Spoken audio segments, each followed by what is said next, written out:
Ito na yung aking homemade. So, maliit, konti lang dahil hindi pa natin alam kung paano gagawin. At so, dahil hindi tayo mapakali, ayan, pinagtripan na natin yung ating homemade bagoong isda.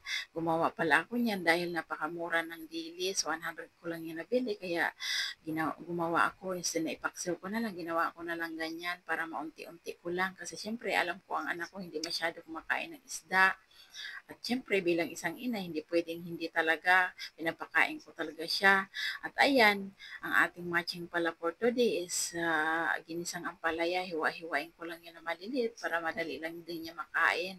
Importante kasi bilang isang ina, lumaki din kasi ako sa probinsya, so sanay din ako sa pagkain ng gulay at gusto ko rin, syempre ang anak ko kumakain din kahit papaano ng gulay at hindi natin kakalimutan ang bawang sibuyas sa sangkotsa.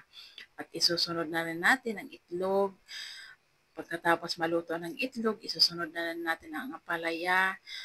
At isusunod natin yung oyster sauce at iba pang pampalasa.